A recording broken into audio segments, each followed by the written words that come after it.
আমার ভাসুর মানে আমার স্বামীর বড় ভাই আমার স্বামীকে কৌশলে বিদেশ পাঠিয়ে দেয়। আর আমার স্বামী তার বড় ভাইয়ের কথা কিছুতেই অমান্য করেনি, তাই সে বিদেশ চলে গেল।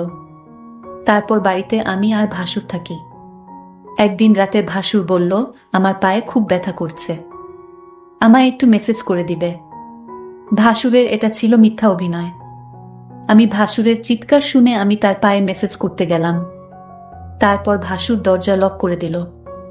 তারপর আমার সাথে যা ঘটেছিল তা শুনলে তোমাদের মাথা গরম হয়ে যাবে। তাহলে গল্পটা বলি। আমি ঢাকায় স্বামী, শাশুড়ি, ভাসুরের সাথে থাকি। আমার স্বামী আর ভাসুর ব্যবসা করে। শাশুড়ি প্রায় অস্ট্রেলিয়ায় থাকতে যান ওনার বড় মেয়ের কাছে। এখন মূল সমস্যাটা বলি। আমার স্বামী আমাকে নিজে পছন্দ করে বিয়ে করতে চেয়েছিল, কিন্তু আমাদের পরিবারের সাথে তাদের আর্থিক অবস্থা মেলে না। আমরা মধ্যবিত্ত, তারা ধনী, বলে কেউ রাজি ছিল না। তখন আমার ভাসুর সবাইকে রাজি করান, তবে আমার প্রতি তার অনুরোধ ছিল যেন উনার বাচ্চাকে আমি দেখাশোনা করি।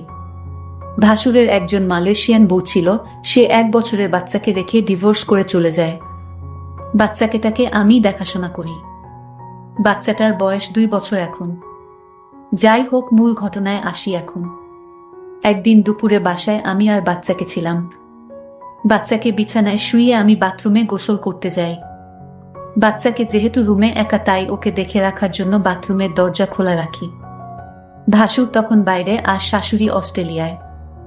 বরের কাছে বাসার চাবি থাকে। এ সময় দরজায় শব্দ পাই, ভাবি বর এসেছে, কারণ চাবিটা ওর কাছেই ছিল। কিন্তু ভাসুরকে দেখি হঠাৎ আমার রুমে ঢুকে পড়তে। বাচ্চাকে তখন কিছুটা কাঁদা ছিল, তাই মনে হয় বাচ্চার শব্দে এসেছে। এসেই উনি বাথরুমে ঢুকে পড়ে। আমি অবাক হয়ে গেলাম। কেউ না বলে হঠাৎ এভাবে বাথরুমে ঢুকে পড়ে। আমি তাকে কিছুই বলতে পারিনি। ভাসুর তখন বলছিল, সরি, আমি জানি না তুমি বাথরুমে ছিলে। এই দিনের ঘটনার পর থেকেই ভাসুরের চোখে আমি একটা অন্যরকম দৃষ্টি দেখি। দৃষ্টিটা জানি কেমন, আমার মোটেও ভালো লাগে না। মনে হয় উনি আমার দিকে তাকিয়ে অনেক কিছু ভাবছেন। আমাকে উনি নাম ধরে ডাকতেন, কিন্তু এখন ডাকার ধরনটাও কেমন যেন হয়ে গেছে। এই ঘটনার পর থেকে প্রায় প্রতিদিনই দুপুরে উনি বাসায় চলে আসেন, অথচ আগে প্রয়োজন ছাড়া কখনো আসতেন না। এই সময় আমার বর থাকে প্রতিষ্ঠানের অফিসে। অফিসে কাজ না থাকলেও বরকে কোনো একটা কাজে লাগিয়ে উনি বাসায় থাকেন। শুধু বাসায় থাকলে সমস্যা ছিল না, কিন্তু বাচ্চার কাছে থাকার অজুহাতে উনি আমার ঘরেই পড়ে থাকেন আর অদ্ভুতভাবে তাকান। বাচ্চার জন্য আমিও বেশি দূরে সরতে পারি না। বাচ্চাটা কিছুক্ষণ পর পর আমাকে ডাকে। এ অবস্থা প্রায় 2-2.5 মাস ধরে চলছে।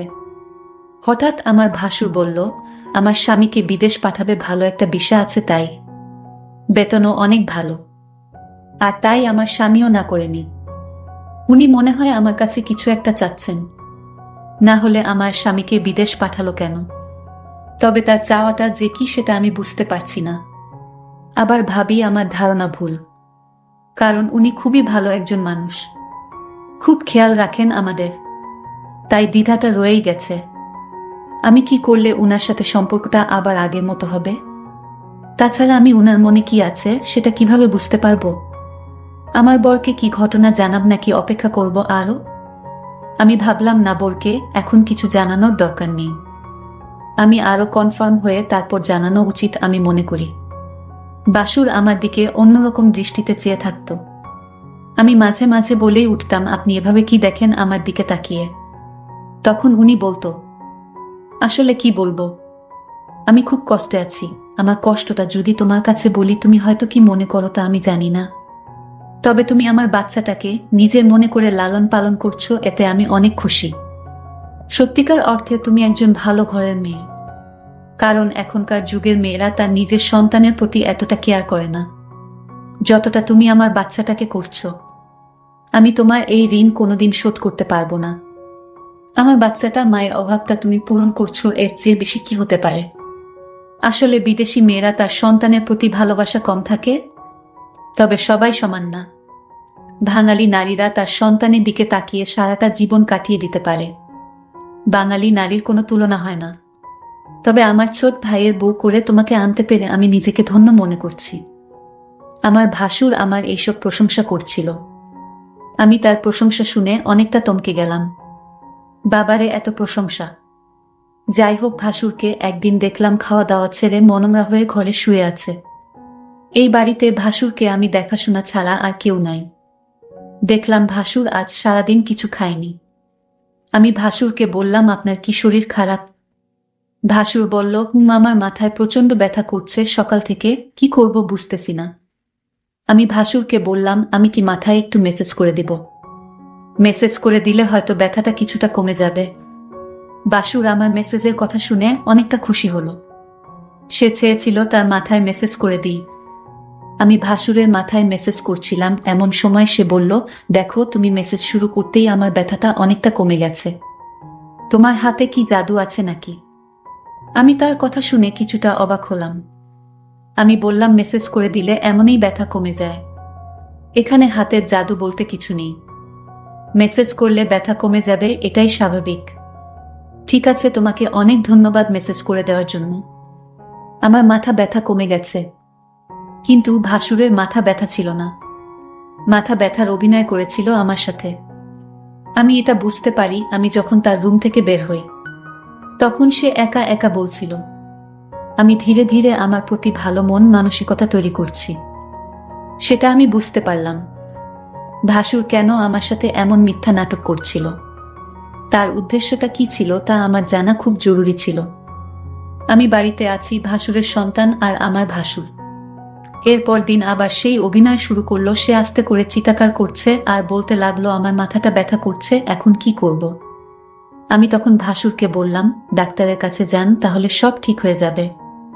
রোগ নিয়ে ঘরে বসে থাকলে কি আর চলবে, বা রোগ ভালো হবে? ভাসুর আমার কথাটা শুনে দেখলাম তার মুখটা অন্ধকার হয়ে গেল। আসলে কি তার মাথা ব্যথা করছে নাকি এসব অভিনয়?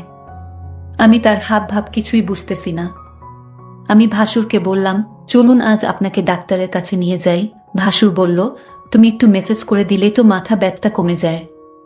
তাহলে শুধু শুধু কষ্ট করে কেন ডাক্তারের কাছে যাওয়া লাগবে কেন? আমি ভাসুরের কথাটা শুনে কিছুটা অবাক হলাম। সে চায় আমি তার মাথায় মেসেজ করে দেই। আসলে সে কি চায় সেটা আমার জানতে হবে। ভাসুরের এমন অভিনয় আমার কাছে ভালো মনে হচ্ছে না। এর মধ্যে আমার বর আমার কাছে ফোন করলো, আমাকে জিজ্ঞেস করলো, কেমন আছো সালমা? আমি বলেছিলাম, তুমি খুব শীঘ্রই বাড়িতে আসলে অনেক ভালো হতো। এতদিন বিদেশ থাকার দরকার নাই। তুমি যত দ্রুত সম্ভব চলে আসো। আমার স্ত্রীর এমন কথা শুনে আমি কিছুটা থমকে যাই। আমার স্ত্রী তো কোনোদিন এমন কথা বলেনি। আজ সে এমনভাবে বলছে আমি যেন আজই দেশে চলে আসি। আমি সালমাকে জিজ্ঞেস করলাম, তোমার কোনো অসুবিধা হচ্ছে সালমা? সালমা বলল, না, তেমন কোনো সমস্যা হচ্ছে না। বড় ভাইজান তোমার খোঁজ খবর রাখে তো? আমি বললাম, ভালোই খোঁজ খবর রাখে। ঠিক আছে, এখন রাখি, পরে কথা হবে। ভাসুর আড়ালে থেকে আমার সমস্ত কথাগুলো শুনছিল। কথা শেষ হতেই ভাসুর চলে গেল তার রুমে। রাত হলো, ভাসুর আমায় ডাকছে, বলছে, সালমা, আজ আমার পায়ে অনেক ব্যথা করছে, বুঝলাম না আমার কি হয়েছে।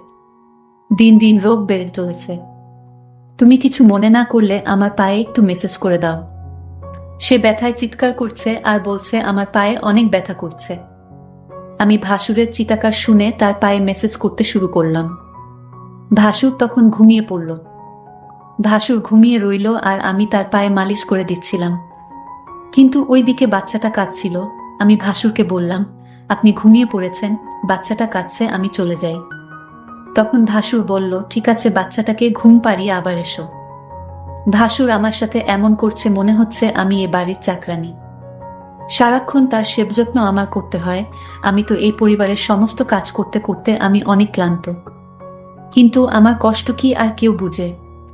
পরের দিন আমি বলেছিলাম ভাসুরকে, আপনার মাথায় ব্যথা, পায়ে ব্যথা, আজ চলুন আপনার চিকিৎসা করাবো। আজ আমি আপনাকে ডাক্তারের কাছে নিয়ে যাব। আপনি না যেতে চাইলে আপনাকে জোর করে নিয়ে যাব।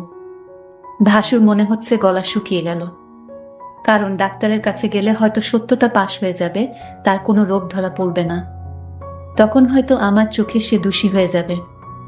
এটা ভেবেই ভাসুর ডাক্তারের কাছে যেতে চাইতো না। আমি সেটা ভালো করে বুঝতে পারতাম। আর তাই ভাসুরকে আজ আমি বললাম, আপনি যদি আজ ডাক্তারের কাছে না যান তাহলে আপনি এই বাড়িতে একা একা থাকতে হবে। আমি চলে যাব এই বাড়ি থেকে, আমার স্বামী ফিরে আসলে আবার এ বাড়িতে ফিরবো তার আগে না। ভাসুর আমার কথা শুনে থমকে গেল। তাহলে সালমা আমার মনের কথা কি বুঝে গেল নাকি? আমি বললাম, ঠিক আছে সালমা, চলো, আজ আমি ডাক্তারের কাছে যাব।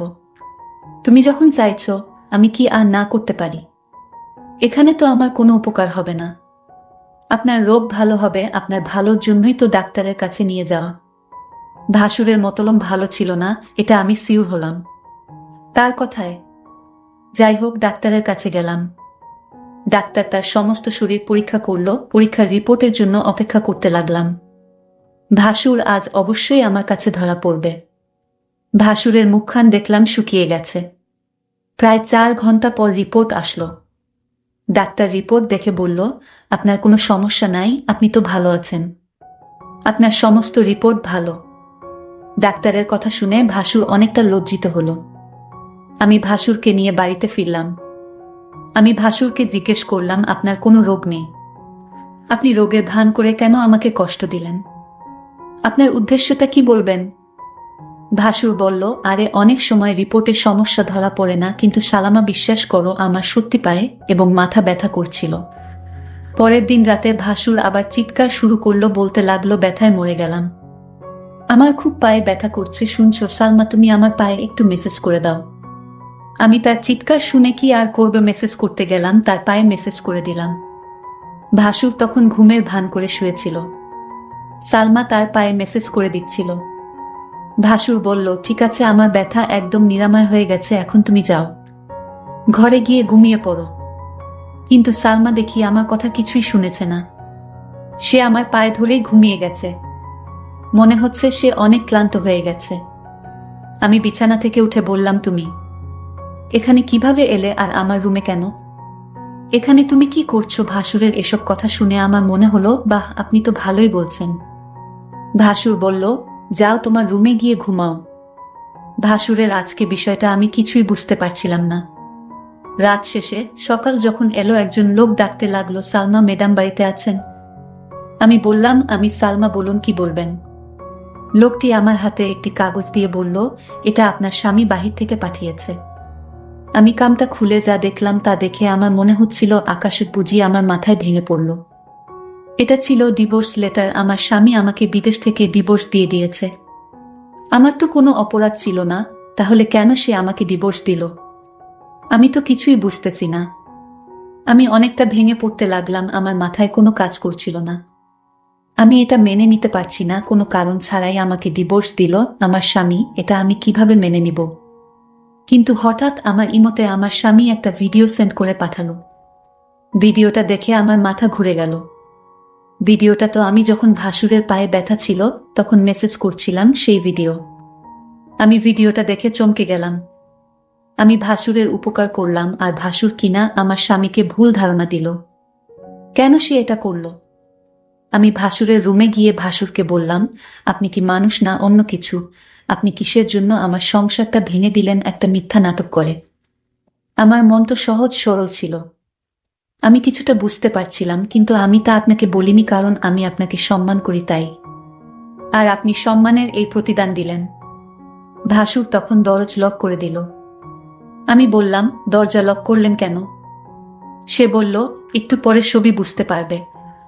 ভাসুর তখন আমার পায়ে এসে পড়ল আর বলল, তুমি আমায় ক্ষমা করে দাও। আমি যা করেছি আমার সন্তানের জন্য করেছি। আমি চেয়েছি তুমি আমার সন্তানের জন্মই হও। আমার সন্তানকে তুমি যেভাবে লালন পালন করছো, এতে আমি অনেক খুশি। আমি চাই তুমি আমার হয়ে সারা জীবন থাকো। আর তাই তো আমি এটা করেছি। নিজের সন্তানের জন্য সকল বাবা মা সবকিছু করতে পারে।